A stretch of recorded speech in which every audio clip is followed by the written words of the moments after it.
So I keep hearing a lot of talk regarding the concern over a legal suit should PV keep the policy 720 in place. And I'm here to say, so what? As parents, administrators, and educators, these children's innocence matters more than what might happen if 720 remains. So what? Since when is law perfect? It's not, which is why it is constantly changing to deal with the new challenges we face together as a society of human beings. I say again, so what? You are all here because you say you care about our children in this district. Prove it.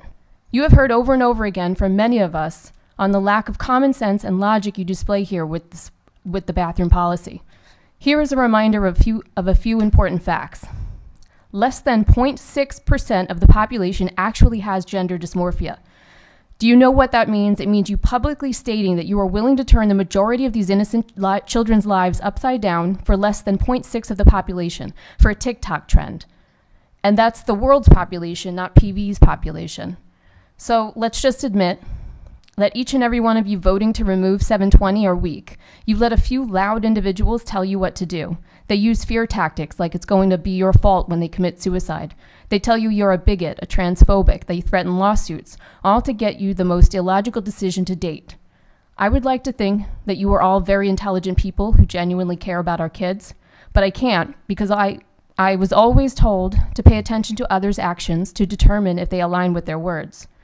Those of you in support of removing 720, your actions indicate that you are either weak or you plain do not care about the health and well-being of our children. If you did, you would understand that at times like this, it is more important to take a stand for something than fall for anything. You're falling for the scam. News stations across the country are constantly reporting incidences of trans violence and sexual assaults in female bathrooms, yet you still think it's a good idea. News stations across the country are constantly reporting trans regret how detransitioners are speaking out against the medical industry and school systems that manipulated and coerced these children to transition. Yet you still support indoctrinating our children into believing that this mentally ill people's feelings are valid and that it somehow changes decades of scientific evidence proving that there are only two genders, male and female, to remind you. Yet you're still thinking this is a great idea. Transgender are more likely to commit suicide because they are sick and not receiving proper treatment under a mental health counselor or psychologist. It is not because you didn't let them use the bathroom. Many of these children have deep childhood traumas. Gone untreated leads to severe depression and suicide.